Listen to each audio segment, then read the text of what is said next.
Emergency time ನಲ್ಲಿ ನೀವು ಯಾವ ನಂಬರ್ಗೆ ಡಯಲ್ ಮಾಡ್ತೀರಾ ಅನ್ನೋದನ್ನ ನನಗೆ ಕಮೆಂಟ್ ಮಾಡಿ ತಿಳಿಸಿ. ಯಾಕೆ ಈ ವಿಷಯನ ಹೇಳ್ತಿದ್ದೀನಿ ಅನ್ನೋದನ್ನ ನೋಡೋದಕ್ಕೆ ಪೂರ್ತಿ ವಿಡಿಯೋ ನೋಡಿ. ನಾನು ಚಂದನ. ಈಗ ಎಮರ್ಜೆನ್ಸಿ ಸಿಚುಯೇಷನ್ಸ್ ನಲ್ಲಿ ನಮ್ಗೆ ಒಂದಷ್ಟು ನಂಬರ್ಗಳು ತಲೆಗೆ ಬರುತ್ತೆ. ಯಾವ ಟೈಮ್ ಅಲ್ಲಿ ಯಾರಿಗ್ ನಾವು ಕಾಲ್ ಮಾಡ್ಬೇಕು ಅಂತ ಪಟ್ಟಂತ ಹೊಳಿದೇ ಇರ್ಬೋದು, ಆದ್ರೆ ಎಮರ್ಜೆನ್ಸಿ ನಂಬರ್ಗಳು ಒಂದಷ್ಟು ನಮ್ ತಲೆಲಂತೂ ಇದ್ದೇ ಇದೆ. ಫಾರ್ ಎಕ್ಸಾಂಪಲ್ ಹೇಳೋದಾದ್ರೆ 100, 108 ಹಾಗೆ 112. ಈಗ 11 ಎಮರ್ಜೆನ್ಸಿ ನಂಬರ್ 11 ಡಿಪಾರ್ಟ್ಮೆಂಟ್ಗೆ ಅಂತ ಹೇಳಿ ಈಗಾಗಲೇ ನಮ್ಮ ಸರ್ಕಾರ ನೇಮಕ ಮಾಡಿದೆ. ಆದ್ರೆ ಕೆಲವೊಂದ್ ಟೈಮ್ ನಲ್ಲಿ ನಮ್ಗೆ ಆ ಎಮರ್ಜೆನ್ಸಿ ನಂಬರ್ ನಿಜಕ್ಕೂ ನೆನಪಾಗುತ್ತಾ ಅನ್ನೋದನ್ನ ನಾವ್ ಯೋಚನೆ ಮಾಡ್ಬೇಕಾಗತ್ತೆ. ಇನ್ನೊಂದು ವಿಷಯ ಏನಪ್ಪಾ ಅಂತ ಹೇಳಿದ್ರೆ, ಫಾರ್ ಎಕ್ಸಾಂಪಲ್ ಹೇಳೋದಾದ್ರೆ ಈಗ ಬೇರೆ ಫಾರಿನ್ ಕಂಟ್ರೀಸ್ ನಲ್ಲಿ ಒಂದೇ ಎಮರ್ಜೆನ್ಸಿ ನಂಬರ್ ಇರುತ್ತೆ. 911, what's your emergency? ಅದೇ ರೀತಿಯಾಗಿ ನಮ್ಮ ಭಾರತದಲ್ಲೂ ಕೂಡ ಒಂದೇ ಎಮರ್ಜೆನ್ಸಿ ನಂಬರ್ ಇರಬೇಕು ಅಂತ ಹೇಳಿ ಈಗಾಗಲೇ ಸರ್ಕಾರ ನಿರ್ಧಾರ ಕೂಡ ಮಾಡಿದೆ.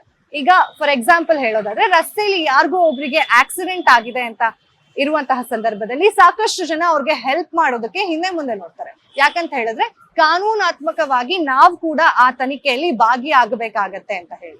ಅದ್ರ ಬದಲಾಗಿ ಸಾಕಷ್ಟು ಜನ ಅದನ್ನ ಅವಾಯ್ಡ್ ಮಾಡಿ ಅವ್ರ ಕೆಲಸನ ಅವ್ರು ನೋಡ್ಕೊಳ್ತಾ ಹೊರಟೋಗ್ತಾರೆ. ಇನ್ನು ಕೆಲವರು ಅದನ್ನ ವಿಡಿಯೋ ಮಾಡಿ ಸೋಷಿಯಲ್ ಮೀಡಿಯಾದಲ್ಲಿ ಹಾಕ್ತಾರೆ.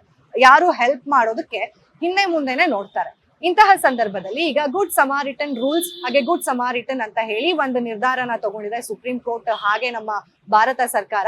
ಏನಪ್ಪಾ ಇದು ಅಂತ ಹೇಳಿದ್ರೆ, ಯಾವುದೇ ವ್ಯಕ್ತಿ ಮುಂದೆ ಬಂದು ಒಂದು ವ್ಯಕ್ತಿಗೆ ಅಂದ್ರೆ ನೀಡಿರುವಂತಹ ವ್ಯಕ್ತಿಗೆ ಸಹಾಯ ಮಾಡ್ತಿದ್ದಾರೆ ಅಂತ ಹೇಳಿದ್ರೆ ಅವರಿಗೆ ಪೊಲೀಸ್ ಇಂದ ಆಗ್ಲಿ ಯಾವುದೇ ಕಾನೂನಾತ್ಮಕವಾಗ್ಲಿ ತೊಂದ್ರೆ ಆಗಲ್ಲ ಅನ್ನೋದಕ್ಕೆ ಈ ಗುಡ್ ಸಮಾರಿಟನ್ ರೂಲ್ಸ್ ಅನ್ನ ಮಾಡಿದ್ದಾರೆ.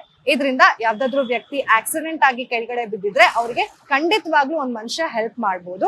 ಅಂಡ್ ಇನ್ನೊಂದು ವಿಷಯ ಏನಪ್ಪಾ ಅಂತ ಹೇಳಿದ್ರೆ, ಸದ್ಯ ನಮ್ಮ ಕರ್ನಾಟಕದಲ್ಲಿ 112 ಎಮರ್ಜೆನ್ಸಿ ನಂಬರ್ ಆಗ್ಲಿದೆ. ಅಂದ್ರೆ ಇಡೀ ಎಲ್ಲಾ ಎಮರ್ಜೆನ್ಸಿ ನಂಬರ್ಸ್ 100, 112, 108 ಏನಿದೆ ಅದೆಲ್ಲಾನು ಬಿಟ್ಟು 112 ನಂಬರ್ ಎಮರ್ಜೆನ್ಸಿ ನಂಬರ್ ಆಗ್ಲಿದೆ. ಅಂಡ್ ಇನ್ನೊಂದು ವಿಷಯ ಏನಪ್ಪಾ ಅಂತ ಹೇಳಿದ್ರೆ, ಎಲ್ಲಾ ಆಂಬ್ಯುಲೆನ್ಸ್ಗೂ ಕಡ್ಡಾಯವಾಗಿ GPS ನ ಇಡ್ಲೇಬೇಕು ಟ್ರ್ಯಾಕಿಂಗ್ ಸಲುವಾಗಿ ಅಂತ ಹೇಳಿ ಸರ್ಕಾರ ಆದೇಶ ಕೂಡ ಮಾಡಿದೆ. ಮತ್ತಷ್ಟು ಇನ್ಫಾರ್ಮೇಶನ್ಗಾಗಿ ನೋಡ್ತಾ ಇರಿ ಅಶ್ವವೇಗ ನ್ಯೂಸ್.